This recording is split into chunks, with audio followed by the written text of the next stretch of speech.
স্যারের পুত্র এবং ডাক্তার বিভা কাঞ্জিলাল ও ডাক্তার তপন কাঞ্জিলাল মহোদয়ের স্নেহধন্য শিষ্য ডাক্তার রঘুনাথ ঘোষ স্যার। আজকের আলোচনার বিষয় হলো হেরিংস ল অফ কিউর।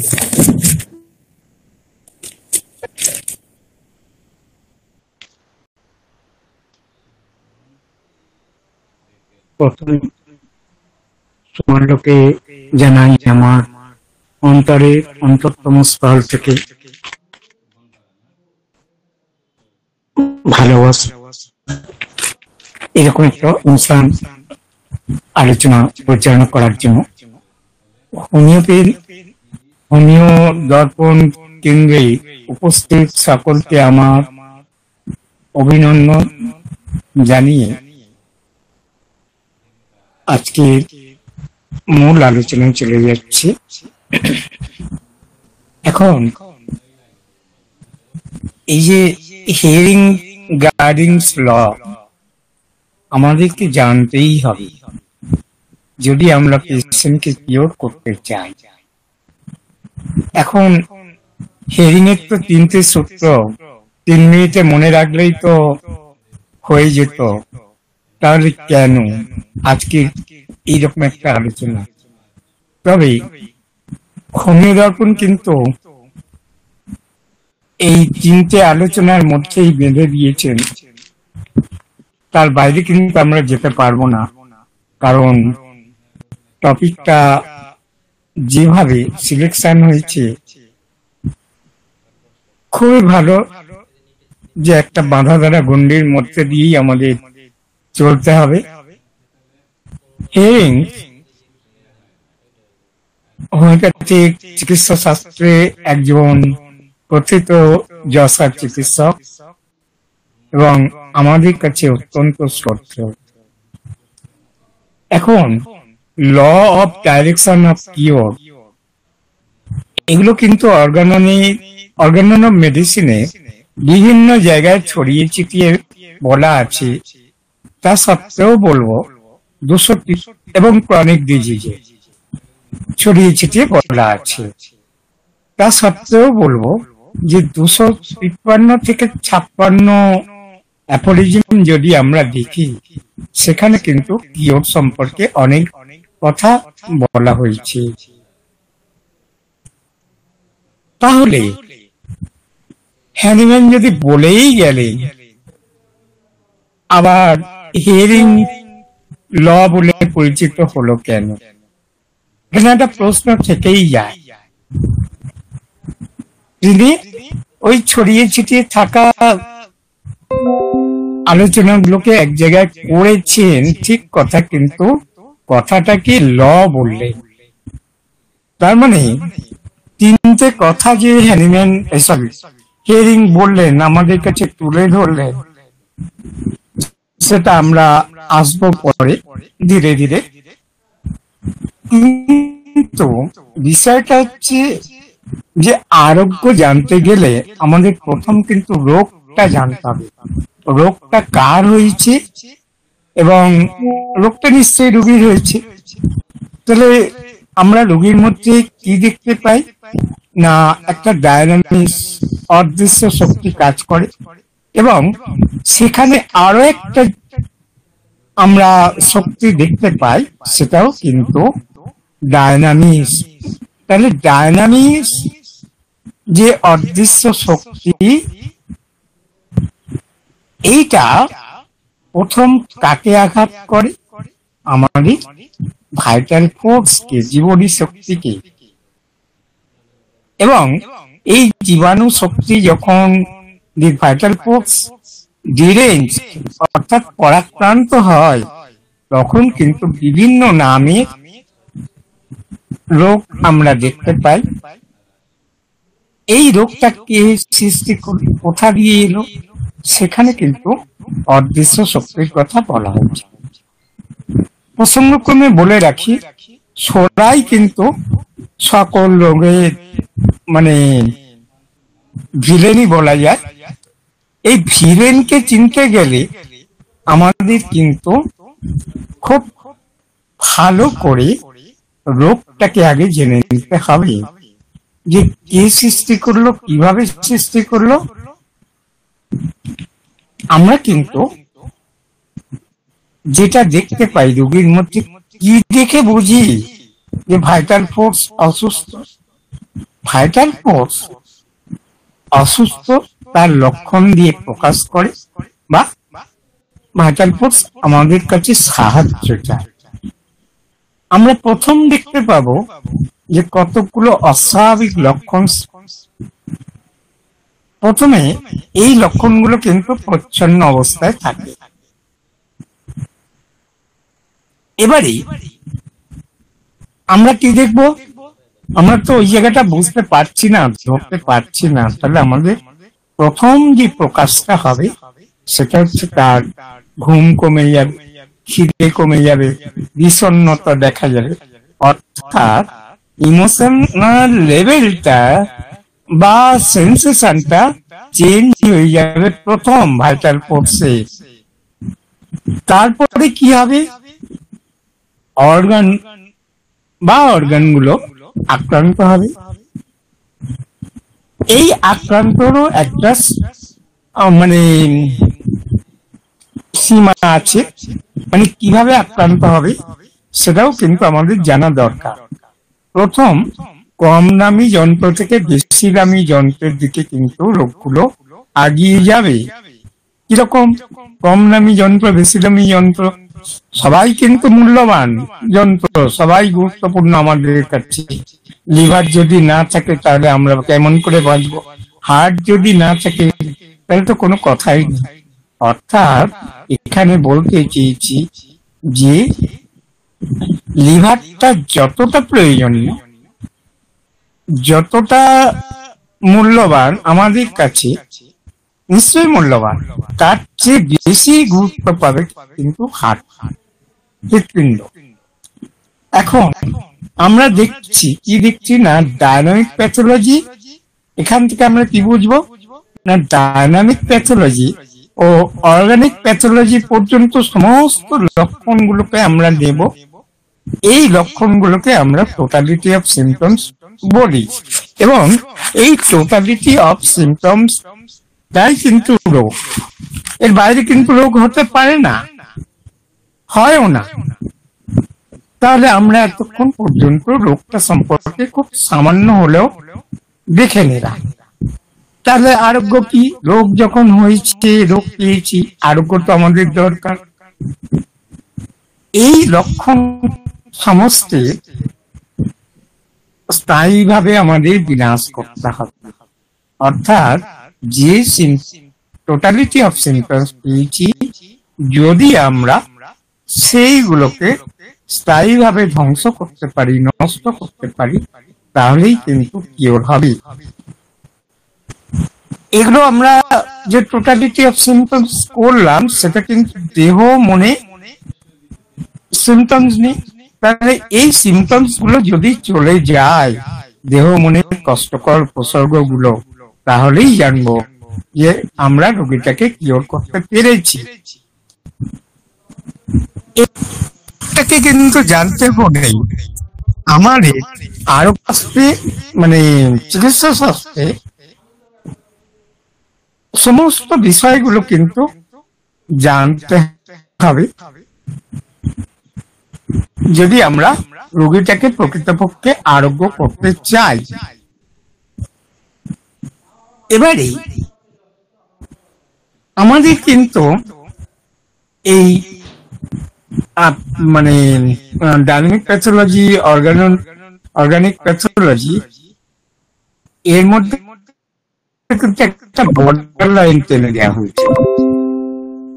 এখন এই বর্ডার লাইনটা আমাদের কিন্তু বুঝতে হবে, যেটা হিয়ারিং ল কিওর ছাড়া কোনোভাবেই বোঝা সম্ভব নয় যে পেশেন্টটা কিওর হচ্ছে কি না হচ্ছে। এইবারে এই ল কিওর, যেটা ডাইরেকশন অফ কিওর বা যাই আমরা বলি না কেন, এখানে কিন্তু আমাদের সীমিত থাকা উচিত। তাহলে সেই ল বলা হলো, যেমন আমরা দেখেছি যে গ্র্যাভিটেশন অফ ল, বা মানে আপনার নিউটনের থার্ড ল যে সমস্ত গুলো বলা আছে, এই লয়ের ভিত্তিতেই কিন্তু বিজ্ঞান অনেক কিছু আবিষ্কার করেছে এবং এখনো আগিয়ে যাচ্ছে। তাহলে ল বলা হলো, এই লটাকে কোনোভাবেই মুখস্থ করলে আমাদের চলবে না। যেটা প্রথমেই বলছিলাম, তাকে কিন্তু আমাদের অনুধাবন করতে হবে, উপলব্ধি করতে হবে। যাই হোক, যেমন আমরা দেখেছি তিনি বলছেন সবচেয়ে শেষে আসা লক্ষণগুলো দূরীভূত হবে। কখন দূরীভূত হবে? না, সবার আগে। যেমন কোন একটা রোগী হয়তো হাঁপানির কষ্ট নিয়ে আমাদের কাছে এলো, একটু তিনি মানে রেজাল্টটা যেটা হচ্ছে, হাঁপানিটা কোনো রোগ নয়, ওটা হচ্ছে রোগের শেষ ফল। তার পূর্বে কিন্তু অনেক গন্ডগোল হয়ে এসছে। সেই যে বললাম, তার ভাইটাল ফোর্সের ইমোশনাল লেভেলটা চেঞ্জ হয়েছে। সেখান থেকে দেখা গেল যে আমরা চর্মরোগের ইতিহাস পেলাম। এরপরে পেটের গন্ডগোল, অনেক কিছু আমরা পেলাম। শেষে আমরা পাচ্ছি হাঁপানি।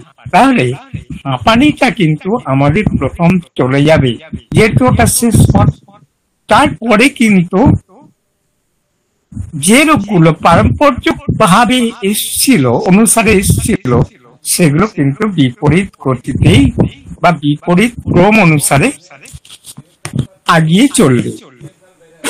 এখন যদি আমরা দেখি, আমরা প্রতিনিয়তই দেখতে পাচ্ছি যে একটা 15 বছর 20 বছরের চর্ম রোগ হয়তো আছে পেশেন্টের মধ্যে, সেটা আমরা হোমিওপ্যাথি, অন্য কোনো চিকিৎসা ব্যবস্থার কথা বলবো না, হোমিওপ্যাথি কি করছি, কি বলছি না, এই চর্মরোগটা আমরা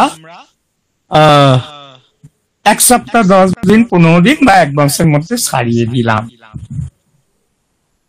সত্যিই কি এই চর্মরোগটা নিরাময় হয়েছে? এই প্রশ্ন আমরা কখনো নিজেকে করি না। সত্যিই কি যে কানের পুঁজটা সাবটেস্ট হয়েছিল ড্রপ দিয়ে, দুঃখের বিষয় হোমিওপ্যাথিক ড্রপও দেওয়া হয়,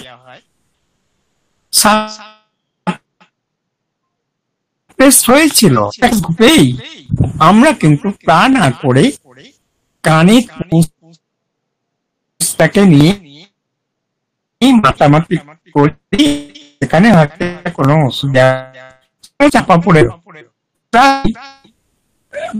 চাপা পড়লে কি হলো, কিন্তু কি বলে এইটা কিন্তু আমরা ভাবি না। এইটা ভাবতে গেলে আমাদের কিন্তু প্রচুর পড়াশোনা করার দরকার।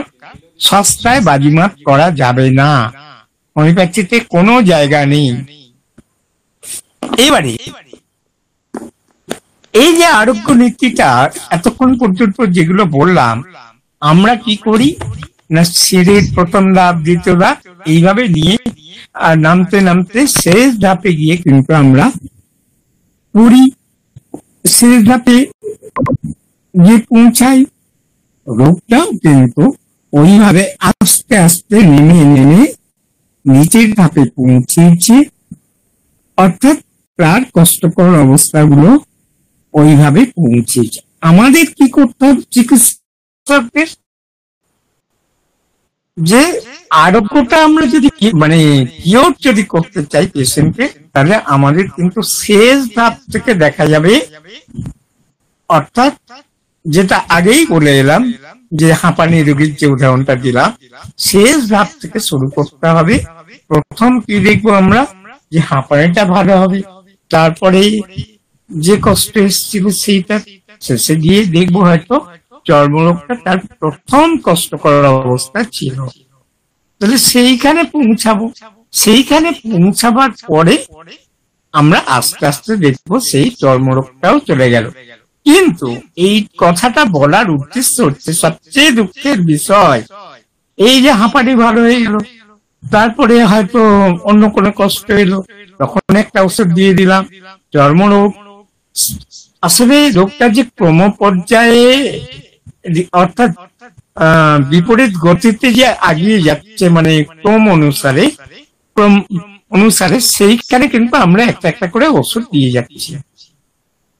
এখন এই জায়গাটা কিন্তু কখনো কিওর হচ্ছে না, বা কিওর বলে চালিয়ে দিতে পারি না। আমরা যেমন ছায়াছবিতে ঘটনাগুলো যদি দেখি, সেখানে কিন্তু পারম্পর্য অনুসারে ঘটনাগুলো সাজানো আছে। বা আমরা কোনো অনুষ্ঠান বাড়িতে গেলাম, নিশ্চয়ই প্রথমেই মিষ্টি দেবে না, ডাল তরকারি দেওয়ার পরে শেষের দিকে গিয়ে মিষ্টি দেবে। প্রথম যদি মিষ্টি দেয় তাহলে কিন্তু আমাদের খাওয়াটা ঠিকঠাক হবে না, বা আমাদের শরীর নেবে না।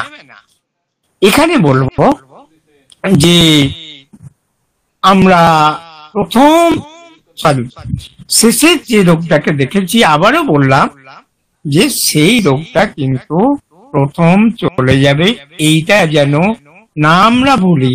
এবং পরের যে রোগটা ফিরে আসছে সেই সময় দয়া করে যেন আমরা কোনো ওষুধপত্র না দিয়ে লক্ষ্য করার চেষ্টা করি, ওই ফ্ল্যাশব্যাক দেখার মতো আমরা যেন দেখতে থাকি। তাহলে কিন্তু আমরা দেখবো যে পরপর রোগগুলো আসতে চলে যাচ্ছে। শুরু আপনি বসে বসে দেখবেন, আর যখন মাঝে মধ্যে পেশেন্ট একটু বিরক্ত বোধ করবে যে আপনাকে 10 বছর 20 বছর দেখাচ্ছি তবুও ভালো হচ্ছে না, আপনি তখন তাকে বলুন যে কেন আপনার এই রোগগুলো ছিল, এইগুলো তো ভালো হচ্ছে। তাহলে পেশেন্ট কিন্তু আমরা যদি তার সামনে হোমিও দর্শন তাকে তুলে ধরতে পারি, তাহলে কিন্তু কিওরের ক্ষেত্রে অনেকটা সুবিধা হবে। পেশেন্ট আপনাকে বিরক্ত করবে না। তাহলে আমরা হিয়ারিং এ কি দেখতে পেলাম, যে গাইডেন্স ব্লকে যা বলা হয়েছে, উপর থেকে নিচের দিকে, ভিতর থেকে বাহির, আর বিপরীত গতিতে রোগ আরোগ্য হবে। বলে দিলাম 3টে কথা 3 মিনিটে, কিন্তু বিষয়টা তা নয়, একটু আমরা গভীরে ঢোকার চেষ্টা করি। এখন প্রথম যেটা বলা হয়েছে সেটা হচ্ছে উপর থেকে নিচের। খুব সুন্দর কথা। হিয়ারিং কিন্তু আমাদের এই যে কিওরের যে দিকগুলো, সেগুলো খুব সুন্দরভাবে 3টি কথার মধ্যে দিয়ে তুলে ধরেছে। তাহলে উপর থেকে নিচের দিকে থেকে নিশ্চয়ই ঊর্ধ্বাঙ্গ থেকে নিম্নাঙ্গের দিকে বিষয়টা, অর্থাৎ মাথা থেকে মাথা, তারপরে ঘাড়, তারপরে বুক, তারপরে পেট, এইভাবে পরপর বলা হয়েছে। বিষয়টা কিন্তু সর্বক্ষেত্রে প্রযোজ্য নাও হতে পারে। এখন প্রথমে মাথার যন্ত্রণা হলো, তারপর মাথার যন্ত্রণা ভালো হলো, হাত পায়ের যন্ত্রণা দেখা দিল, এগুলো ঘটে। কিন্তু এখানে এই সঙ্গে আমাদের যেটা বুঝতে হবে সেটা হচ্ছে, হিয়ারিং শুধু ওইটা বলেননি, তার সাথে এটা বোঝাতে চেয়েছেন যে মূল্যবান যন্ত্র থেকে, বেশি মূল্যবান বা বেশি প্রয়োজনীয় যন্ত্র থেকে কম মূল্যবান বা কম প্রয়োজনীয় যন্ত্রের দিকে, প্রয়োজনীয় কথাটা বলাও ঠিক নয়, কম মূল্যবান যন্ত্র দিকে লোকটা ধাবিত হবে। আবার কারো হয়তো দেখা গেল যে প্যালপিটেশন হচ্ছে, এরা এখান থেকে আমরা কি পাচ্ছি যে এটা হার্টের সমস্যা জনিত কারণ। আবার আমরা একটু আগে কি দেখে এলাম, মাথার যন্ত্রণা, সেটা কিন্তু স্নায়ুজনিত কারণে ধরে নিলাম। তারপর আমরা কিন্তু যদি কিওর চাই তাহলে কি দেখব, না, প্রথম কিন্তু তার প্যালপিটেশনটা চলে যাবে, তারপরে কিন্তু অর্থাৎ হার্টটা ভালো হবে, তারপরে তার মাথার কষ্টটা চলে যাবে। এই জায়গাগুলো কিন্তু খুব গুরুত্ব সহকারে আমাদের লক্ষ্য করতে হবে। এখন এত কথা বলার অর্থটা কি? না, উপর থেকে নিচের দিকে, মাথা থেকে পা পর্যন্ত যে কথাগুলো বললাম, এটাও কিন্তু সর্বক্ষেত্রে নাও ঘটতে পারে। সেই ক্ষেত্রেও কিন্তু আমাদের চিন্তা করতে হবে। যেমন একটু আগেই বললাম যে মাথার যন্ত্রণা কমে গিয়ে পায়ের যন্ত্রণা, আবার এমনও দেখেছি আমরা যে বাতের কষ্ট কমে গেল, আর্থ্রাইটিস বলুন বা যাই বলুন, কমে যাওয়ার পরে হার্টের প্যালপিটেশন বেড়ে গেল বা আপনার হাই প্রেসার হয়ে শুরু হয়ে গেল। আমরা যখন ওষুধপত্র দেব তখন কিন্তু প্রথম যদি আমরা রোগীর জন্য ওষুধ নির্বাচন করতে পারি ধাতুগত দিক বিচার করে, তাহলে দেখবো কিন্তু প্রথম হার্টটা ভালো হবে, তারপরে ওই আর্থ্রাইটিসের জন্য যে কষ্ট ছিল সেগুলো ফিরে আসবে। দুঃখের বিষয় বারবার একই কথা চলে আসে যে আমরা ওই আর্থ্রাইটিসের জন্য বেশ কিছু মন গড়া ওষুধ দিয়ে দিই এবং এইটা কিওর বলে আমরা ধরে নিই। কিওর যদি হতো তাহলে কিন্তু তার হাতটা ওইভাবে সমস্যা সৃষ্টি করতো না, এটা মাথায় রাখতে হবে। যাই হোক, এবারে আমরা কি দেখেছি, 2 নম্বর পয়েন্ট যেটা হেরিং বলছে সেটা হচ্ছে ভেতর থেকে বাইরের দিকে। ভেতর থেকে বাইরের দিকে হোমিওপ্যাথির আমরা জানি কি, হোমিওপ্যাথির গতিটা সবসময় ইনফ্লাক্স, অর্থাৎ ভিতর থেকে বাইরে, এটা আমরা সবাই জানি, কিন্তু কার্যক্ষেত্রে অনেক সময় এগুলো ভুল হয়। কিরকম? রোগী যদি নিজে বলে ভালো আছি, ভালো আছি মানে আমি ভালো আছি, এটা কিন্তু রোগীর অনুভূতি স্তরের প্রকাশ। তাই এইটা সবার আগে আমাদের গুরুত্ব দিতে হবে। এবারে কি হবে, আপনি যখন ওষুধ দেবেন তখন কিন্তু বুঝতে হবে যে রোগীটা ভালো হচ্ছে। আমাদের এই জায়গাটা কিন্তু গুরুত্ব দিতে হবে। কেন না, রোগী আমি অসুস্থ যখন বলেছিলাম, তার মানে কি, তার ইমোশনাল লেভেলটা চেঞ্জ হয়েছিল, অত্যন্ত গুরুত্বপূর্ণ লক্ষণ, এবং তার ইচ্ছা শক্তিটা নষ্ট হয়ে গেছে, তার সুইসাইড টেন্ডেন্সি এসে গেছে। যখন ওষুধ দেওয়া হবে তখন দেখবেন রোগী আমি ভালো আছি বলবে এবং সেই সাথে তার যে ইচ্ছা শক্তি সেটা কিন্তু পূর্বের অবস্থায় ফিরে আসবে। তাহলে হ্যাঁ, এরিং তো বলে গেলেন ভিতর থেকে বাইরের দিকে, এই জায়গাগুলো কিন্তু আমাদের বোঝার আছে। আমরা মানসিক লক্ষণকেও, তার ভয় ভীতি, হয়তো কোনো কোনো রোগীর দেখা যাবে যে ভয়ে সে জড়সড় হয়ে যেত, সেগুলো কিন্তু চলে গেল। এবারে রোগী তো আর ভয় নিয়ে আমাদের কাছে আসেনি, যে কষ্ট নিয়ে এসেছিল সেই কষ্টটাও আস্তে আস্তে চলে যাবে। প্রসঙ্গক্রমে একটা কথা বলে রাখি, সেটা হচ্ছে সকল চিকিৎসকই জানেন যে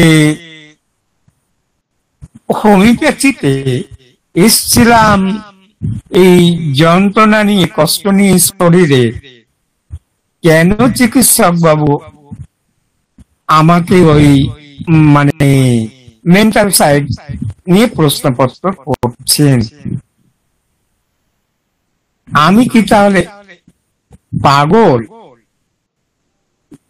এইরকম একটা রোগীর ক্ষেত্রে আমি খুব, রোগীটা আমার কাছে তৃতীয় রিপোর্টে আসেনি, দ্বিতীয়বার দেখার পরে, রিপোর্ট করার পরে রাতে একদিন ফোন করেছে, ডাক্তারবাবু আমি কি পাগল, আমার কি পাগলের জন্য চিকিৎসা হচ্ছে? আমি তো পাগল নই। এইভাবে কিন্তু খুব মানে দৃষ্টিকটু বা অশ্লীল, শ্রুতিকটু বা অশ্লীল কথাবার্তা বলেছিলেন। এই জায়গাটা আরো একটু বলে রাখি, হয়তো সময় নষ্ট হবে, যে এই সমস্ত রোগীরা যে অশ্লীল ভাষা ব্যবহার করলো তাতে কিন্তু রোগীটাকে চিনতে সুবিধা হয়। থার্ড টাইম কিন্তু পেশেন্ট অনেকটা বেটার ছিল, কারণ সেকেন্ড রিপোর্টেই বলেছে, এবং মেন্টাল সাইডে উন্নতি হচ্ছিল, তবুও আসেনি থার্ড রিপোর্টে। যাই হোক, এটা আন্দাজে কোনো কথা বলে লাভ নেই। তো এইরকম ঘটনা ঘটে আমাদের হোমিওপ্যাথির, বা আমার দুর্ভাগ্য যে আমি সেই রোগীটার বা রোগীদের সামনে হোমিওপ্যাথিক দর্শনটাকে তুলে ধরতে পারিনি, এটা আমার ব্যর্থতা। যাই হোক, এবারে যেটা বলছিলাম যে আরোগ্যের ক্ষেত্রে ভালো আছি, এটা অত্যন্ত গুরুত্বপূর্ণ বিষয়। এর ভিত্তিতে আপনি চুপচাপ দাঁড়িয়ে থাকুন, দেখবেন অনেক জটিল ও দুরারোগ্য রোগী কিন্তু আরোগ্য হবে। এখানে একটা গুরুত্বপূর্ণ কথা বলে রাখতেই হয় যে রোগী ভালো আছি, আমি ভালো আছি, এই কথাটা কিন্তু সর্বক্ষেত্রে সমান ভাবে প্রযোজ্য নয়। যেমন আপনি হয়তো কোনো টিবি পেশেন্টকে ট্রিটমেন্ট করছেন, সেই ক্ষেত্রে দেখা গেল যে ওষুধপত্র দেবার পরে ব্লাড, মুখ থেকে ব্লাড আসছে, তার মানে কি আমি ভাবলাম কেন রোগী তো ভালো আছে, তাহলে ওষুধ দেওয়ার দরকার নেই। না বন্ধুগণ, এই জায়গাটায় কিন্তু একটা জীবনদায়ী বস্তুর ক্ষয় হচ্ছে, এটাও আমাদের মাথায় রাখতে হবে। আমরা যদি সঙ্গে সঙ্গে, যা এটা আমাদের ভুল, আমাদের ভুলেই ঘটেছে, সঙ্গে সঙ্গে যদি আমরা আমাদের ওষুধ নির্বাচন পাল্টিয়ে না, মানে দ্বিতীয় ব্যবস্থাপত্র ঠিকঠাক ভাবে না করি, তাহলে কিন্তু রোগীটা ভালো আছি বললেও রোগীটা কিন্তু ক্ষতি হচ্ছে, বা আস্তে আস্তে মারাত্মক ক্ষতির দিকে এগিয়ে যাবে। তাহলে এটা আমরা কি দেখলাম না, এটা একটা টিউবারকুলার পেশেন্ট, টিউবারকুলার পেশেন্ট ভীষণ আশাবাদী, তাই সে রোগের চরম অবস্থায়ও ভালো আছে কথাটা বলে। এখন এই জায়গাগুলো আমাদের বুঝতে হবে, এই জন্যই আজকে আলোচনা। এটা ঘটা মাত্রই কিন্তু আবারও বললাম যে যত শীঘ্র সম্ভব আপনারা ওষুধ পরিবর্তন করুন, রোগীকে বোঝার চেষ্টা করতে হবে যে ওষুধটা যে ভুল হয়েছে এটা একেবারে 100% ঠিক। এবারে আন্ডিকা পেশেন্ট এও কিন্তু ওই রোগের চরম অবস্থায়ও ভালো আছে, আদৌ হয়তো পেশেন্টটা ভালো নেই, এটাও কিন্তু আমাদের বিচার্য বিষয় হবে বা হচ্ছে। এখন এই আরোগ্যের ক্ষেত্রে ভালো আছি সবচেয়ে চেয়ে আরো বেশি গুরুত্বপূর্ণ একটা বিষয় আছে, এইটা কিন্তু খুব সুন্দরভাবে আমাদের বোঝার চেষ্টা করতে হবে। সেটা হচ্ছে রোগীটার মধ্যে চেঞ্জ অফ লুক, তার লুকটার পরিবর্তন হবে, তার মুখশ্রীটা পাল্টিয়ে যাবে, তার রুগ্ন শুগ্ন মুখশ্রীর পরিবর্তে তার মানে কি বলবো, মানে মুখশ্রী মানে একটা জৌলুস আর সোজা কথায় মুখের মধ্যে প্রথম ফুটে উঠে। হেরিং তো বলে গেলে যে উপর থেকে নিচের দিকে, ঊর্ধ্বাঙ্গ থেকে নিচের দিকে, এটাও কিন্তু উপর থেকে, এটাও কিন্তু প্রথম মুখে দেখা যায়। এই দেখাটা যদি আমরা একবার রপ্ত করতে পারি, শিখে নিতে পারি, তাহলে কিন্তু আমরা যে রোগী আসুক না কেন, যত খারাপ অবস্থায় থাকুক না কেন, আমাদের বুঝতে ভুল হবে না যে রোগীটা কিওরের দিকে যাচ্ছে। আর রোগী অনেক কিছু লুকায়, অনেক কিছু ভুলভাল বলে, কষ্ট কমেনি, অনেক কথা বলতে পারে, কিন্তু এই লুকটাকে কিন্তু সে লুকোতে পারবে না। তাই আমাদের লুক দেখা শিখতে হবে। যদি হোমিওপ্যাথি করতে হয়, যদি আরোগ্যকারী ওষুধ কে চিনতে হয়, তাহলে কিন্তু এটা খুব প্রয়োজনীয় লক্ষণ। এবারে কিন্তু রোগী আসলো, আমরা এই জায়গাটা ধরতে পারলাম না, যার যেমন চোখ তিনি সেইভাবে তত তাড়াতাড়ি আরোগ্য হচ্ছে কিনা বুঝে নেবেন। কিন্তু আমার হয়তো লেভেলটা সেই জায়গায় এখনো পৌঁছায়নি, তাই আমি কি দেখলাম না, রোগীটার চেহারার মধ্যে একটা জৌলুস এসছে। সেক্ষেত্রেও কিন্তু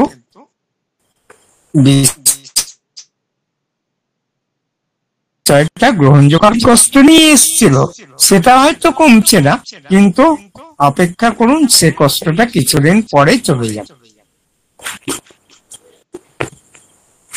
এবারে আমরা দুটো খুব কাছাকাছির মধ্যে ঘটনা, দুটো উদাহরণ দেওয়া যেতেই পারে। প্রথম যে রোগীর কথা বলবো সেটা হচ্ছে তার বিক্ষিপ্ত ভাবে এখানে ওখানে ভ্রমণ, বেড়াতে চায়, মানে যাকে বলা হয় ভ্যাগাবেন, ভবঘুরে। মানসিক স্তরে আমরা এইগুলো পেলাম, এটা নিশ্চয়ই রোগীর আভ্যন্তরীণ লক্ষণ। যখন আমরা কিওরের দিকে যাব, তখন কিন্তু এই জায়গাটা, অর্থাৎ এই মানসিক লক্ষণটা কিন্তু সবার আগে চলে যাওয়া উচিত। তাহলে মানসিক লক্ষণ আমরা যেমন ওষুধ নির্বাচনের ক্ষেত্রে গুরুত্ব দিই, আবার যখন কিওর শব্দটা প্রয়োগ করব, সেই ক্ষেত্রেও কিন্তু আমরা মানসিক লক্ষণটা প্রথম গুরুত্ব দেব। আমরা যেটা বললাম যে এই যে মানসিক লক্ষণ, এর পরে দেখো এতক্ষণ পর্যন্ত যে বুক ধরপড় করার কথা বলে এলাম, লিভারের সমস্যা, এগুলো কিন্তু ওই মানসিক লক্ষণের চেয়ে কিছুটা বাইরে, এটা গুরুত্ব দিয়ে বুঝতে হবে। আবার যদি আমরা চর্মরোগ, ঘাম এগুলো দেখি, এগুলো একেবারে বাহ্যিক স্তরের লক্ষণ। আমরা কি দেখব, যেটা একটু আগেই বললাম, যে ওষুধ প্রয়োগ করলাম, প্রথমেই চর্মরোগ চলে গেল। কিন্তু ওই যে পূর্বে যে মানসিক লক্ষণটা বললাম, অবস্থাটা বললাম, তার যদি ঘুরে ভাব বেড়ে যায় বা মানসিক চঞ্চলতা বেড়ে যায়, সেই ক্ষেত্রে কিন্তু আমরা জানবো যে চর্মরোগটা আমাদের দ্বারা কিন্তু কিওর হয়নি, আরোগ্য হয়নি।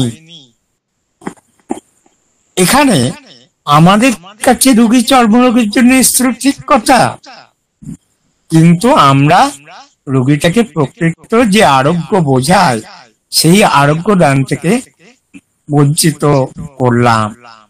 তাহলে হওয়া উচিত ছিল কি, যে মানসিক লক্ষণগুলো প্রথম চলে যাবে, তারপরে হার্টের সমস্যা, তারপরে লিভারের সমস্যা, তারপরে চর্মরোগ, এইভাবে হওয়া উচিত। তাহলে এই যে হেরিং খুব সংক্ষেপে বলে গেলেন, যে কি বললেন, ভিতর থেকে বাইরে, তাহলে এটা কিন্তু আমাদের খেয়াল রাখা উচিত। যাই হোক, যখন দেখবো আমরা যে রোগীর মধ্যে আর কোনো কষ্টই ফিরে আসছে না, তখন প্রকৃত আরোগ্য হলো, ধরে সরি, রোগীটা প্রকৃত আরোগ্যের দিকে গেল, এটা আমরা ধরে নেব না, এটাই ঘটনা। কারণ বর্তমান দিনে রোগী তো আর পুরোপুরি আরোগ্য হবে এমনটা বলা যায় না। কারণ বুঝতেই পারছেন যে ওদিকে সোরার জ্বালায় সে এমন, আবার কখন কি দেখা দেয়, তবে ট্রিটমেন্ট চলবে। কিওরটাকে আমরা যদি ঠিকঠাক ভাবে বুঝতে পারি, আসলেও পরবর্তীকালে ওই সোরা মাঝে মধ্যে ঝামেলা করলেও সেই আপনার উলবনকে যদি বাড়তে দেয়া হয়, সে কিন্তু বাড়তেই থাকবে। আর তাকে সমূলে দমন করা না গেলেও আমরা যদি ক্রমাগত চেষ্টা করে যাই, সেই ক্ষেত্রে কিন্তু উলবন একটা সময় নিশ্চয় হবে বা আস্তে আস্তে কম থাকবে। রোগগুলো কিন্তু ওইভাবেই আমরা থাকবো। এবারে এখন 10-15 বছরের চর্মরোগ 15 দিনে ভালো হয়ে গেল, এটা দাবি করা একেবারে অন্যায়। হতেও পারে, সেটা বলছি না, তবে না হওয়ার সম্ভাবনাটা খুব বেশি। এবারে আমাদের বোঝার উপায় কি না, চর্মরোগটা চলে গেল কিন্তু অন্যান্য সকল কষ্ট বেড়ে গেল। রোগীর মধ্যে যা যা কষ্ট ছিল, তাহলে এখানে কি আমরা বলতে পারবো রোগীটা প্রকৃত আরোগ্য? কখনোই বলতে পারবো না। এইটা কিন্তু রোগীরা বুঝতে পারলো না। কিন্তু একজন বিবেকবান হোমিওপ্যাথ নিজের বিবেকের কাছে কি তলব করবেন, সেটা ভাবার বিষয়। এরকম একটা কথা বলছি, ঘটনা, যে কোন এক রোগীর মধ্যে তার অ্যাবসেস গ্ল্যান্ডটা ফাটিয়ে দেয়া হলো, এমন একটা ওষুধ প্রয়োগ করা হয়েছিল, সাইলেসিয়া। যাই হোক, দেওয়ার পরেই পুরো ফেটে একাকার হয়ে গেল, রোগী সিরিয়াস কন্ডিশনে পৌঁছে গেল। তারপরে অপারেশন থিয়েটারে চলে গেলেন, ওটি হলো। তিনি কিন্তু খুব রোগীটাকে যে ক্ষতি করলেন এবং মারাত্মক ক্ষতির দিকে চলে গেলেন, তিনি বুঝতে পারলেন। কিন্তু ঘটনা হচ্ছে কি, এই যে এটা কেন্দ্রের কথা, আমাদের প্রতিনিয়ত কিন্তু ভুল থেকে শিক্ষা নিতে হবে। আমরা ভুল করবই, এই ভুল থেকে যেন আমরা প্রতিনিয়ত শিক্ষা নিই। শুধু রোগী এসছে, যে কোনো কষ্ট চলে গেল, সেটা কিওর বলে চালিয়ে দিলাম, যে একই কথা বারবারই বলি, সেটা কিন্তু যেন না আমাদের মধ্যে থাকে। এইভাবে এতক্ষণ পর্যন্ত যে স্কিন ডিজিজ নিয়ে কথাবার্তা বললাম, আমরা কিন্তু নানা সময় নানাভাবে নানা রোগ, অন্য কোনো প্যাথিতে কি হয় জানি না, কিন্তু হোমিওপ্যাথির দ্বারা প্রতিনিয়ত কিন্তু এইভাবে আমরা বাহ্যিক স্তর থেকে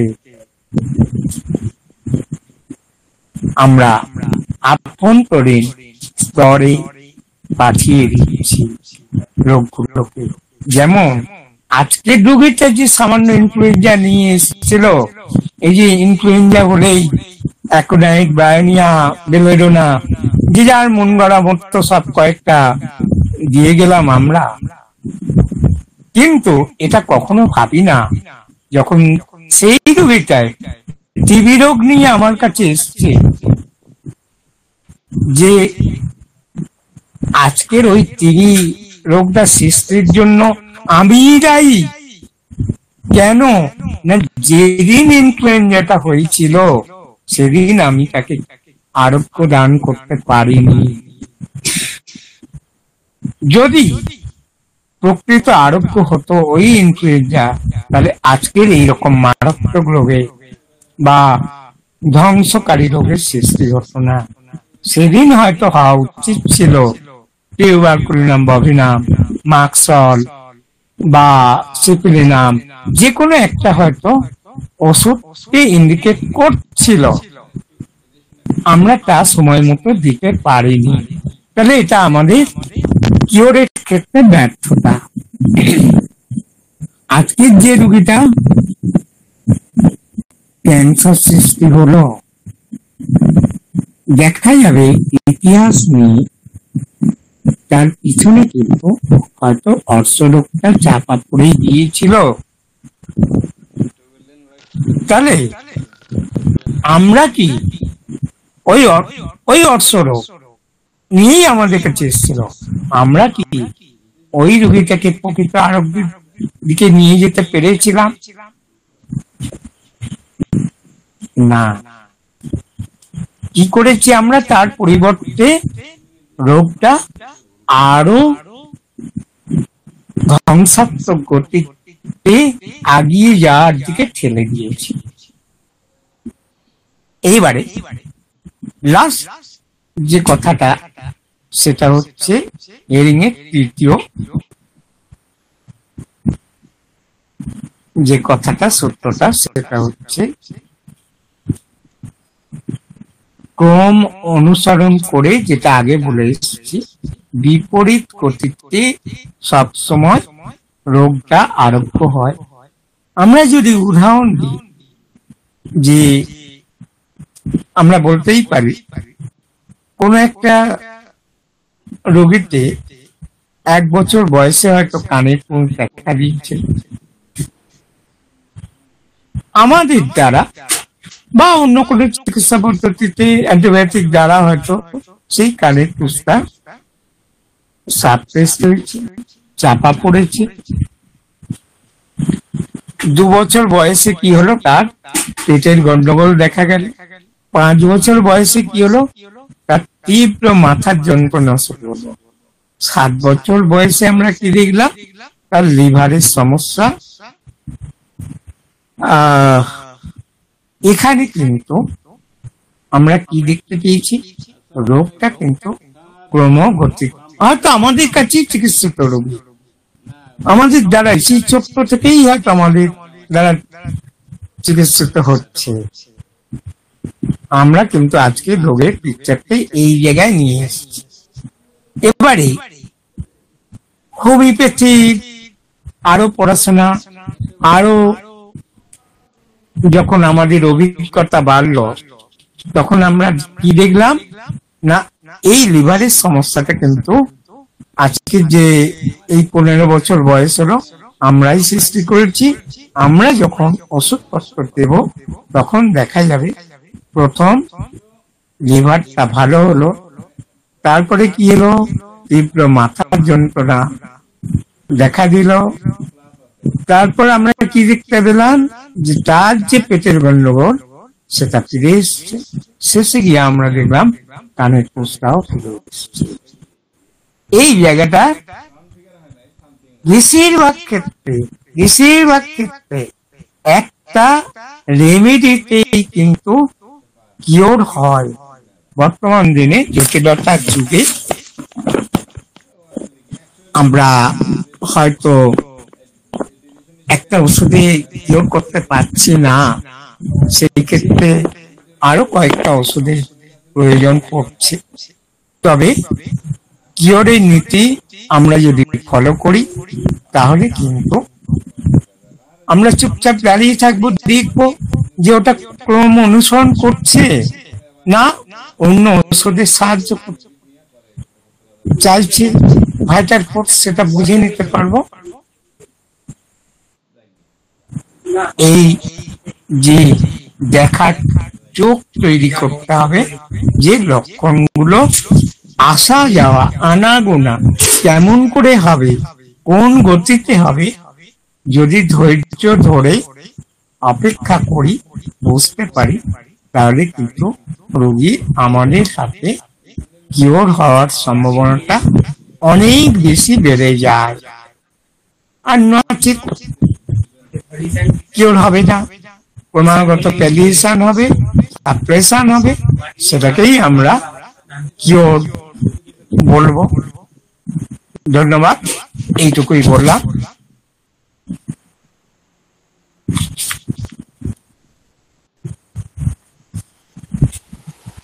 সুমাল্য, শুরু কর।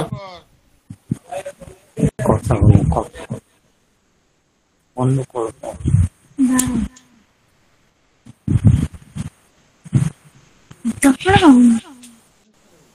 সুমাল্য, শুনেছিস? হ্যাঁ হ্যাঁ হ্যাঁ, আছে আছে। আমরা একটা অসাধারণ আলোচনা শুনলাম। এরপর এই আলোচনার উপরে কেউ যদি কোনো কিছু অ্যাড করতে চান করতে পারেন।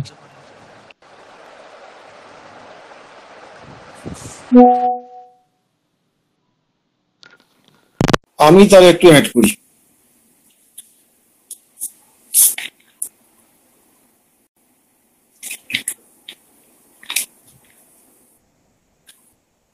আমাদের হেরিং ল অফ কিওর, এটা তো বাস্তব সত্য, এটা তো আমাদের দেখতে পাই বা মানি, সবকিছু ঠিক আছে। কিন্তু হেরিং ল অফ কিওর কিন্তু যা যা বলছে, এই ঘটনাগুলো কিন্তু ইনস্ট্যান্ট অনেক সময় ঘটে না, অনেক পরে পাওয়া যায় অনেক ক্ষেত্রে। এই মধ্যখানের সময়গুলো কি করব, মাঝখানের সময়গুলো কি করব, এইটা একটা খুব সমস্যা হয়ে দাঁড়ায়, এক নাম্বার। দ্বিতীয় নম্বর হচ্ছে যে মূল উদ্দেশ্যটা পেশেন্ট অ্যাজ এ হোল ভালো আছে কিনা, এই জায়গাটা বোঝা। তা আজকে আমি একটা অসাধারণ এই হেরিং গাইড সিমটমের উপরে, একটা হেরিং গাইডিং ল এর উপরে আমি ডাক্তার তপন কাইলের একটা কেস আমি বলছি। এটা আমি অনেক কি বলেছি আগেও, আসলে এটা আমার জীবনে একটা খুব চরম শিক্ষা এবং আমার জীবনে প্রচুর কাজে লেগেছে, এখনো পর্যন্ত লাগে, সেই জন্যই কথাটা বলি। সেটা হচ্ছে যে একটি মেয়ে, তার হাঁপানি ছিল এবং তার ঠান্ডা লাগলেই প্রথমে সর্দি হবে, তারপর কাশি হবে, কাশির পর তারপর হাঁপানি শুরু হবে। সে 1.5-2 মাস পর পরই সে হাঁপানিতে ভুগতে থাকে, ইত্যাদি ইত্যাদি। এই তার হচ্ছে তার সঙ্গে তার হচ্ছে ব্রেস্ট টিউমার আছে। ব্রেস্ট টিউমার বলতে তার বাঁ দিকে প্রথমে টিউমার হয়েছিল, পরে ডান দিকে টিউমার হয়, এরকম একটা কেস। স্যার তাকে থুজা দিয়েছিলেন, 200 থুজা দিয়েছিলেন। থুজা দেওয়ার পর তার কিন্তু শ্বাসকষ্টটা প্রায় বছরখানেক আর কিছু হয়নি, এবং মাস 6 পর থেকে তার মাস 6-7 পর থেকে তার ফোড়া বেরোতে শুরু করে। মাঝে মাঝে একটা করে ফোড়া বেরোয়, ফোড়াগুলো ছোটখাটো না, বেশ বড় বড়। ওই ব্রেস্টেই বেরোয়, ব্রেস্টের এক অন্য জায়গায় নয়। তা যাই হোক, এই যে বেরোয় যেটা, এই বেরোলে পরে তার দেখা যায় কি টিউমারটা ওটা ফেটে ঠেটে বেরিয়ে গেল, একটা টিউমার একটু ছোট হয়ে গেল। এরকম করে কয়েক মাস চললো, ফোড়া তার বন্ধ হচ্ছে না কোনোভাবে। তা এরকম করতে করতে একটা সময় গিয়ে দেখা গেল আবার তার ঠান্ডা লাগলো। স্যার কিন্তু তাকে প্লাসিবো দিল, কারণ তার শ্বাসকষ্ট নেই, কাশিও সামান্য হলো, এমন কিছু সামান্য হলো, সামান্য, খুব জোরদার কাশি হয়। পেশেন্ট কিন্তু ওরই মধ্যে ফোড়া হয়েছে, ওরই মধ্যে ফেটেছে, ওরই মধ্যে সাইজ ছিল, বেশ বড় বড় টিউমার ছিল, ওটা ছোটখাটো না। তা এটা হলো, হওয়ার পর পরের মাসে যখন আসলো তখন বলছে যে শ্বাসকষ্ট, সামান্য শ্বাসকষ্ট হচ্ছে। স্যার কিন্তু তখনও প্লাসিবো দিলেন, দেওয়াটাই স্বাভাবিক, কারণ ব্যাপার হচ্ছে তখনও তার আগেই কদিন আগে একটা ফোড়া বেরিয়েছে এবং তার ওই ডান দিকের টিউমারটা টোটালি চলে গিয়েছে এর মধ্যে, এই ফোড়া বেরোতে বেরোতে বাঁ দিকটা অনেকটা ছোট হয়েছে। তাহলে এখানে কি হচ্ছে, ইনওয়ার্ড টু আউটওয়ার্ড ম্যানিফেস্টেশন হচ্ছে। হ্যাঁ, এবার ব্যাপার হচ্ছে স্কিন থেকে, এবং তার স্কিন আর ব্রেস্টের মধ্যে যদি ভাইটাল অর্গান যদি ধরা হয়, তাহলে স্কিন হচ্ছে লেস ভাইটাল অর্গান, সেটাও হচ্ছে পেশেন্ট। তারপরে মাসে দেখা গেল শ্বাসকষ্টটা অনেক বেড়ে গেল। তখন স্যার বলো কি করবি? আমরা দেখুন কি বলি বলে দেখিনি, এখানে তো হেরিং ল ফলো করছে। তো আমাদের তো যদি 50 মিলিসিমাল একটু যদি আমি এরকম অনেক সময় করেছি অ্যাকিউট কেসে 50 মিলিসিমাল বা ইয়েটা চেঞ্জ করে ওষুধ দিয়েছি, দেওয়ার পর ঠিক হয়ে গেছে। তখন বলছে যে তুই কি তাহলে সেই হাঁপানির জন্য ওষুধটা দিবি না রোগীটার জন্য ওষুধ দিবি? তা তখন উনি তা শুনলেন না, হাঁপানির উনি কি হলো 1 m দিলেন, 200 ছিল 1 m দিলেন। আমি তো লাফিয়ে উঠেছি, হাঁপানি কেসে 200 দিচ্ছে, যদি বাড়াবাড়ি করে তাহলে তো মহা মুশকিল হয়ে যাবে। আমি তাকে বললাম, বলে কিচ্ছু হবে না। সত্যি সত্যি কিছু হলো না, পরের দিন থেকে তার সবকিছু কষ্ট কমে গেল। এই যে ব্যাপারটা যেটা, তখন আমি স্যারকে জিজ্ঞেস করেছিলাম পরে যে স্যার আপনি এই এখানে হেরিং ল ফলো করছে, দেখতে পাচ্ছেন টিউমারটা কমছে, এই যে ফোড়াগুলো বেরোচ্ছে, অথচ আপনি এটা দিলেন কোন যুক্তি? তখন স্যার বলছেন, এটা গালাগালি দিয়ে বলেছেন আর কি, যাই হোক। আমাকে পড়ার পর আমি তখন লাস্টে হেসে পেলে আমি তাকে বলছি, এই জন্যই হচ্ছে আমি অমরনাথ চক্রবর্তী, আর এই জন্যই আমি তপন কাঞ্জিলাল, তফাৎ তো থাকবেই। তখন হেসে ফেলেছে। তখন ব্যাপারটা কি বলছে যে তুই তো দেখতে পাচ্ছিস ক্রমশ ভাইটাল অর্গানে শ্বাসকষ্ট হচ্ছে, তার লাংস তো ভাইটাল অর্গানটা ক্রমশ এফেক্টেড হচ্ছে। যদিও তোর ওই দিক থেকে শো করছে যে পোড়া ফাটছে, টিউমার কমছে, টিউমারের সাইজ কমে যাচ্ছে, এটা একটা দিক আছে বলে, কিন্তু তারও যে ইন্টেরিয়ার যে অ্যাটাক করছে, এই জায়গাটা তুই কনসিডার কেন করবি না? এটা কনসিডার না করি তো 2 মাস আমি প্লাসিবো দিয়েছি তাকে, কিন্তু তারপর দেখা যাচ্ছে না প্লাসিবো দিলে ওটা হচ্ছে না, ক্রমশ ইন্টারনাল অর্গান স্লোলি ইয়ে করছে। আর থুজার যে অ্যাকশনের যে নিয়মটা যেটা পেস যেটা, সেটা তো স্লো স্লো, তার ডিজিজ গুলো স্লোলি ডেভেলপ করে, এবং সেটা দেওয়া হলো, দেওয়ার পর কিন্তু পেশেন্ট ঠিক হয়ে গেল। তা আমার এক ডাক্তার কলিগের কথা বলি, তার আর আমার একটা সেমিনারে বক্তব্য রাখার কথা ছিল, তার প্রথমে তারপরে আমার। এবার আমরা দুজনে গেছি সেখানে, 8টা 8:30 পৌঁছে গেছি, 10টা থেকে প্রোগ্রাম শুরু হবে। তা তখন তার ফোন গেল যে তার ছেলে ওই আগের দিন ক্রিম বিস্কুট ওটা ইয়েটা পেয়েছে, গোটাটাই খেয়ে নিয়েছে। খেয়ে নিয়ে সকাল থেকে তার বমি হচ্ছে, বমি তার 15-20 মিনিট অন্তর বমি করছে, এরকম একটা ব্যাপার। পায়খানা পাতলা পায়খানা করছে, হ্যাঁ পায়খানা অন্তরকে ওরই মধ্যে 10-12 বার চলে গিয়েছে, এরকম একটা পরিস্থিতি। তখন সেটা ফিরে আসবে কি বলছে। আমি তখন বললাম যে এই যে তুমি ফিরে যাবে, ডাক্তার দেখাতে পারো? বললাম না আমি না গেলে হবে না, আর দাঁড়া আমি একটু ওষুধ দিচ্ছি। সব শুনলাম, শুনে তাকে আমি ওষুধ দিলাম। তা আমরা হেডিং ডাইরেকশন কি বলতে কি আপওয়ার্ড টু ডাউনওয়ার্ডস এগুলো তো ধরে থাকি। কোন ক্ষেত্রে ধরে থাকি? বিশেষত ব্যথার ক্ষেত্রে ধরে থাকি আমরা, বা ডিজিজের প্রোগ্রেসের ক্ষেত্রে উপরে ছিল উপর থেকে নিচে নেমেছে, এইগুলো আমরা দেখি, এইভাবে আমরা সাধারণত দেখে থাকি। এই ক্ষেত্রটা কি হলো, তাকে ওষুধটা দেওয়া হলো, ওষুধটা দেওয়ার আধ ঘন্টা পরে ও আবার ফোন করেছে, তখন আমার সামনে প্রোগ্রাম আছে, আমি তার প্রোগ্রামটা করে যাবো। আমি আর বলতে পারবো আমরা ওরম বললে হবে না, অত অস্থির হলে হবে, বলতে হবে তোমাকে। তারপরে তখন ইয়ে করে বলছে বমিটা বন্ধ হয়েছে, ও একটু ঘুমোচ্ছে। তারপরে ঘন্টাখানেক পরে আসলো যে ওর পোঁত গলে যাচ্ছে, পাত দিতে গেলে পুক করে গলে যাচ্ছে। হ্যাঁ আমি ঠিক আছে, তখন আমি বললাম ভয় কিছু না, ঠিক হয়ে যাবে। তুমি কি দেখে বললে ঠিক হয়ে যাবে? আমরা দেখো ও উপর দিকে বমি হচ্ছিল, ওই উপর দিকটা বেটার হয়েছে, ওই নিচের দিকে যে পুক করছো দাঁড়াও পুকটা কিরকম করে দেখো, ওই দিকে তো বেশি পায়খানা হচ্ছে না। তার আধ ঘন্টা বাদে বললো পুক হয়েছে, পুক বন্ধ কিন্তু গলে যায়নি। তা এই যে ক্রমশ উপর থেকে নিচের দিকে এই যে ডাইজেস্টিভ সিস্টেম এর যে প্রসেস গুলো, এটা মেনটেন করে করে সে সারলো, এটাও কিন্তু হেরিং লয়ের মধ্যে। আমি ওকে তখন বলেছিলাম এটা হেরিং ল, তখন বুঝতে পারে নাই। আমি পরে যখন ব্যাখ্যা করলাম তখন ব্যাপারটা বুঝতে পেরেছি। আবার দেখুন স্কিন ডিজিজ বেরিয়ে আসলে আমরা ইনওয়ার্ড টু আউটওয়ার্ড ম্যানিফেস্টেশন বলে থাকি, কিন্তু অনেক সময় মায়াজেমেটিক সাপ্রেশনও হয়ে যেতে পারে। কিরকম করে হবে? আমি দেখবেন ওষুধ দেওয়ার পর স্কিন ডিজিজ বেরিয়ে এসছে, patient is not okay, patient ভালো নেই, রোগী অ্যাজ এ হোল ভালো নেই। এইটা হচ্ছে খুব গন্ডগোলের জায়গা। রোগী ভালো নেই, রোগীর ভাইটাল ফাংশন গুলো অনেক গন্ডগোল করছে, রোগী ভালো নেই, কিন্তু দেখাচ্ছে ওই যে inward to outward skin disease বেরিয়েছে। এখানে তাহলে কি হয়েছে, এটা বেরোলো কেন? আমি একটা সোজা উদাহরণ দিয়ে বলি। এটা হচ্ছে ইয়ে চেনে, আমাদের রঘু চেনে তাকে, ঘরোয়ের কেস ছিল এটা।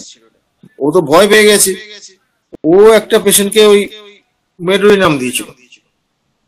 মেডোরিনাম দেওয়ার পর তার স্কিন ডিজিজ বেরিয়ে আসে, ও আনন্দিত। কিন্তু তার আস্তে আস্তে খিদে চলে গেল, ঘুম চলে গেল, চেহারা ভাঙতে শুরু করলো। 3-4 মাসের মধ্যে বেশ ভেঙে গেল, 5 কেজি কমে গেল। বলছি এটা কি হচ্ছে, ও তো এখানে হেরিং ল ফলো করছে। হেরিং ল ফলো করছে না, এটা কোনো সাপ্রেশন হয়েছে। বলে কেন? বলে মেডোরিনামটা দিয়েছেন, এটাতে সাপ্রেশন হয়েছে। বলে কেন সাপ্রেশন আমি বলছি? এইবার কেন বলছি এটা বোঝার দরকার আছে। মেডোরিনাম হচ্ছে সাইকোটিক ডমিনেন্ট ড্রাগ। এবার আপনারা যে যেহেতু মেডোরিনাম দেওয়ার জন্য সাইকোসিস দমন হয়ে গেছে, সাপ্রেশন হয়েছে, তাই এবার কি এসছে, সোরাটা উপরে চলে এসছে। সোরার প্রকাশটা কিনা চুলকনি এরকম বেরিয়েছে, ড্রাই চুলকনি, শুকনো চুলকনি, ড্রাই। এইটা হচ্ছে সোরার বৈশিষ্ট্য। তখন বুঝলাম তাহলে কি ওইটা সাপ্রেশন হয়েছে। পরবর্তীকালে কেস টেকিং করে, রেকর্ডিং করে তাকে স্ট্যাপিসে গিয়ে দিয়ে পরবর্তী কেসে পেশেন্ট আরোগ্য হয়েছে। তাই দেখা যাচ্ছে কি এরকম ঘটনাও ঘটে। আবার আরেকটা ঘটনা আমার খুব পাজল হয়ে গেছিলাম, সেটার নামটা বলছি না, রঘু চেনে, তাকেও চেনে। তা তার বউকে আমি চিকিৎসা করেছি। চিকিৎসা করার পর তার কি হলো, ওই ওল্ড সিমটম সব রিঅ্যাপিয়ার করতে শুরু করলো, ভালোই আছে ভালোই আছে। তারপরে তার কি করলো, পায়ে হাজাটা চলে আসলো। হাজাটা চলে আসার পর থেকে হাজাটা কমতে শুরু করলো, একটা করে ফোড়া বেরোতে শুরু করলো। ফোড়াটা পায়ের থেকে শুরু হলো, আস্তে আস্তে উপর দিকে উঠছে। এইবার তো তখন ভয় পেয়ে গেছে, ও ভয় পেয়েছে, আরো কয়েকজন ভয় পেয়ে গেছে। আমাকে যখন বলছে এরকম নিচ থেকে উপর দিকে ফোড়া উঠছে, আর এত বড় গন্ডগোলের ব্যাপার, নিচ থেকে ফোড়া উপর দিকে উঠবে কেন? আর আমি মনে মনে ভাবছি যে ল ফলো করে যে পেশেন্টটা রেজাল্ট বেটারের দিকে গেল, সে বেটা হঠাৎ করে এরকম বেইমানি করবে কেন? এবার আমি তো লজিক খুঁজে পাচ্ছি না। এইবার আমি গিয়ে রীতিমতো দেখছি, তখন তার ওই একদম সেই পেটের কাছে ফোড়াটা হয়েছে। বলে একটা করে হচ্ছে, ফাটছে, তারপর একটা উপরে উঠছে, এরকম করে চলছে। তখন আমি তাকে জিজ্ঞেস করলাম, করে জিজ্ঞেস করলো, দেখলাম যে ওই ইয়েটা ছিল, তার ওই পায়ের যে হাজার ছিল, সে হাজারটা ফিরে এসছে, ওল্ড সিমটম রিঅ্যাপিয়ার তো হয়েছে। তাই এরকম ঘটনা ঘটছে কেন? তখন তার জিজ্ঞেস করলাম, পিরিয়ডের অবস্থা থেকে মেনস্ট্রুয়াল খুব পেন ছিল। বলে ওটা আমার একদম নর্মাল হচ্ছে, একদম ডেটে হচ্ছে, খুব ভালো, প্রচন্ড খিদে পেরেছে। তাই দেখা গেল কি, ওই যে ইনওয়ার্ড থেকে আউট, এই যে মানে ডাউনওয়ার্ডস থেকে আপওয়ার্ডে গেলে পরে আমরা হেরিং লকে অবহেলা করছে, এটাও কিন্তু আমরা ভাববো না। সঙ্গে সঙ্গে একটা জিনিস দেখতে হবে, হেরিং ল যতই থাক, আমাকে ভাবতে হবে কি না, সেটা পেশেন্ট অ্যাজ এ হোল ভালো আছে। আর একটা প্রশ্ন ইয়ে করি, এটা হেরিং লর মধ্যে ফেলা যাবে কিনা আমি জানি না, এটা আমার একটা খুব অবজারভেশন। আমি প্রচুর পেশেন্ট পেয়েছি এরকম। আমি একটা হাঁপানির কেসের কথা বলছি, সেই হাঁপানির কেসে ওষুধ দেওয়ার পর তার হাঁপানিটা সারলো। সে প্রায় আর্জি করে ভর্তি হতো। তা তার দাঁত বেরোলো, দাঁত ওই পেটের কাছে বেরোলো, সেই দাঁতটা একদম মাথা পর্যন্ত চলে গেছিল। কিন্তু তার হাঁপানিটা টোটালি সেরে গেল, দাঁতটা কিছুতেই যাচ্ছে না। কিন্তু আমি নিয়ম অনুযায়ী ওষুধ দিতে পারছি না, অন্যান্য সব দিকে ইমপ্রুভ হয়েছে। এই করতে করতে দাঁতটা কি করলো, আস্তে করে দাঁতের মধ্যে দাঁতগুলো ভেতরে ভেতরে সব রসালো পুঁজ হতে শুরু করলো। রসালো পুঁজ হলো, সেটা বেশ কিছু বেরোলো, দাঁতটা কিছুটা কমলো। পড়ার পর তো ফোড়া বেরোতে শুরু করলো। ফোড়া বেরোতে শুরু করতে যত ফোড়া বেরোচ্ছে, ফাটছে, দাঁত কমছে, সেটা গেল। দাঁতটা অনেকটা যখন কমে আসলো, তখন কি করলো, তখন হচ্ছে কিছু মিলিয়ারি গুড়ি গুড়ি কি সব বেরোলো, চুল করছে প্রচন্ড, ইত্যাদি ইত্যাদি। এরকম করতে করতে আলটিমেটলি দাঁতটা মিলিয়ে গেল। এই যে প্রসেসটা, যেটা এখানেও একটা ব্যাখ্যার ব্যাপার আছে। সেটা হচ্ছে কি, যে দাঁত হচ্ছে ইটসেলফ খুব অবস্ট্রিনেট ডিজিজ, চট করে সারানো যায় না, এমনকি সারাতে পারবে না এমন গ্যারান্টিও নেই। আমি তো ভয় পাই এই রোগটি। তাহলে কি হলো, দাঁত থেকে কি হলো, তার ওই পাস্চুলার আসলো, ওই পুঁজ টুজ রসালো কিছু বেরোলো। তার দাঁতটা হচ্ছে এখন ড্রাই মোটামুটি ড্রাই হয়, আর এবং খুব অবস্ট্রিনেট ডিজিজ। ওটা কিন্তু ওই রসের মতো বেরোলো, বেরিয়ে ইয়ে হয়ে গেল, চলে গেল, দাঁত কমে গেল কিছু। তারপরে ফোড়া বেরোলো, সেটা তো আরো রসালো। তাহলে দেখা যাচ্ছে কি, তাদের থেকে এই যে ইরাপশন যেটা বেরোলো রসালো, এটা হচ্ছে মোর লেস কমপ্লেক্স, মানে জটিলতা কম, সেখান থেকে ফোড়া যখন বেরোলো সেটার জটিলতা আরো কম। ফোড়া থেকে পরবর্তীকালে যখন ফোড়ার মধ্যে সোরা সিপিলিস কম্বিনেশন থাকে, হ্যাঁ, পরবর্তীকালে যখন স্কিন বেরোলো যখন, তখন সেগুলো শুধুমাত্র মিলিয়ারি এবং ড্রাই স্কিন, সেটা একদম পিওরলি সোরার কম্বিনেশন। তাহলে দেখা যাচ্ছে কি এইভাবে ধীরে ধীরে এই এখানে মায়োজেমেটিক ইয়েতে কি দেখা যাচ্ছে, দাঁত সাধারণত সোরা সিপিলিটিক সাইকোটিক দুটোই হতে পারে। এখন তারপরে কি হলো, সোরা সিপিলিটিক যদি সোরা সাইকোটিক জেনারেলি হয়ে থাকে, এবার সিপিলিটিক হতে পারে। এইবার তাহলে কি হলো, পরবর্তী যে ইয়েটা বেরোলো ইরাপশন যেখানে রস বেরোচ্ছে যেখানে, সেখানে আইদার ইট ইজ সাইকোসিস অথবা সিপিলিটিক। অতিরিক্ত যদি রস বেরোয়, হ্যাঁ, আঠালো যদি হয়, চটচটি হয়, ফুটের মতো, দ্যাট ইজ সিপিলিটিক। নাহলে তাহলে ওই দ্বিতীয় যেটা রসালো যেটা বেরোলো, এটা ডেফিনেটলি কিন্তু সোরা সিপিলিটিক কম্বিনেশন, সাইকোসিস ওটা বোঝা যাচ্ছে না। সাইকোসিসটা আগে ওটা চলে গেছে, চলে যাওয়ার পর সোরা সিপিলিটিক কম্বিনেশন আছে। তারপরে কি হলো, আরো ইজি ফর্ম আসলো, ফোড়া হয়ে আসলো, সোরা সিপিলিস ফরমেশন, সিপিলিস চলে গেল, শুধুমাত্র শরীর আসলো, পেশেন্টটা আরোগ্য হয়ে গেল। আমি গত কয়েক বছর আগেও দেখা হয়েছিল, এসেছিল, আসলে দেখা করে আমাদের এখানে, না ডাক্তার আমার আর হাঁপারেনি, এখন আমি বুড়ি হয়ে গেছি, এমনি হাঁটতে একটু কষ্ট হয়, শ্বাসে, এই পর্যন্ত। তাই দেখা যাচ্ছে কি যে পেশেন্টটাকে সবসময় দেখতে হবে, পেশেন্টের কথা ভাবতে হবে। এখানে আমি একটা কি এস্টাবলিশ করলাম, মোর কমপ্লেক্স ডিজিজ থেকে লেস কমপ্লেক্স ডিজিজ, এটা কিন্তু প্যাথোলজির ক্ষেত্রে সমানভাবে প্রযোজ্য।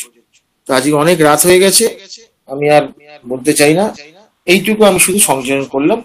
ধন্যবাদ। আর কেউ কিছু অ্যাড করতে চান?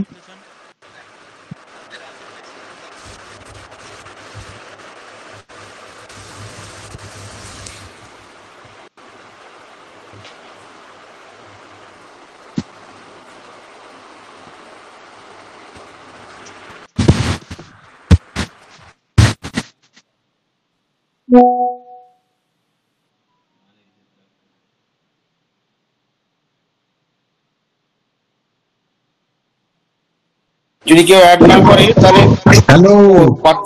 পার্থ কিছু অ্যাড করবে? এখানে এখানে আমার একটু বোঝা যাচ্ছে, এক হচ্ছে যে হেরিংকে তো আমরা জানি তিনি মায়াজমকে মানতেন না বলে, এবং এটা যে এই চ্যালেঞ্জও সেটা হেরিংকে ক্রিটিসাইজ করেছেন।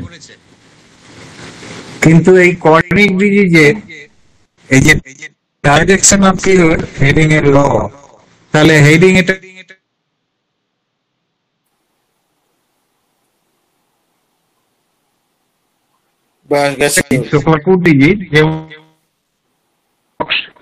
এই সব ক্ষেত্রে হেরিং এর ডাইরেকশন অফ কিওর কে কি দেখতে পাই? এই অবজারভেশন যদি কারো থাকে একটু বুঝিয়ে দিলে ভালো হয়। কেন দেখতে পাবো না? আমরা দেখতে পাই হেরিং যে ডাইরেকশন অফ কিওর, যেটা ওরা অর্গানালি বিভিন্ন জায়গায় ছড়িয়ে ছিটিয়ে আছে।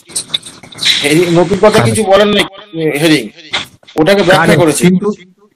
কিন্তু এই যে যিনি মায়াজম কে স্বীকার করেন না, তাহলে তিনি আবার এটা ব্যাখ্যা করছেন, এটা কেমন করে হলো? এর ব্যাখ্যাটা এটা তো অবজারভেশন, উনি তো অবজারভেশন, রুগী সারা থেকে অবজারভেশন হয়েছে। আমরা স্যারের ওখানে দেখিনি কেজিদাস মায়াজম বিশেষ করতেন, আমরা অবজারভেশন স্যার এগুলো দেখাননি, আমাদের দেখেছি,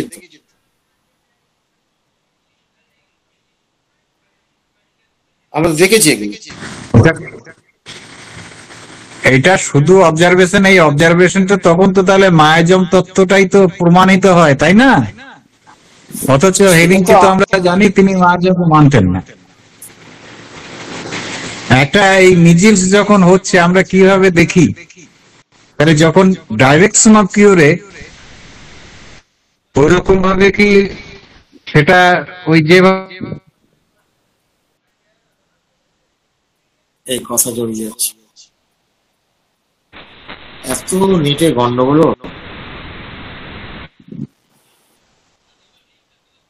এইটা কেমন?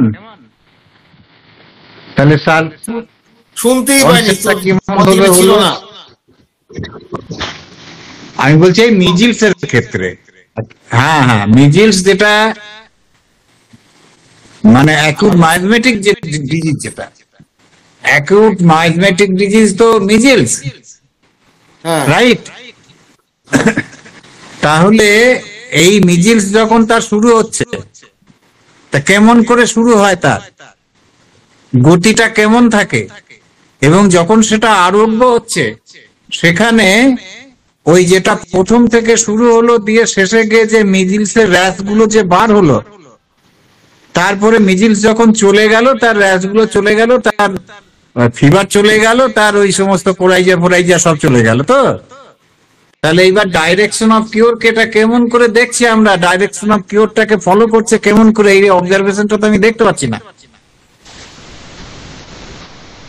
আমি তো সেই কথাটাই বললাম যে পেশেন্ট অ্যাজ এ হোলটাও ভালো আছে কিনা দেখতে হবে, শুধুমাত্র ওইটার উপর ভিত্তি করে এগোলে বিপদে পড়বো আমরা। আমি তো কয়েকটা কেস বললাম, এই দেখো চলে গেছে। পার্থের নেট ভীষণ বাজে।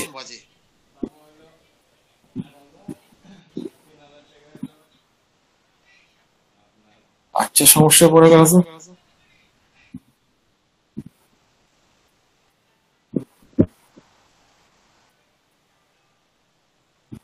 পার্থের নেট নেই তো।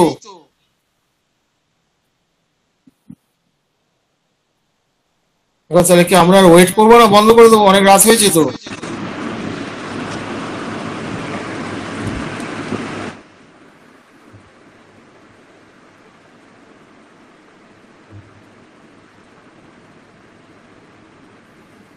সুমাল্য, হ্যাঁ, বন্ধ করে দেবো, কারণ ব্যাপার হচ্ছে পার্থ নোট তো নেট তো আসছেই না, আচ্ছা, রাত হয়ে গেছে অনেক।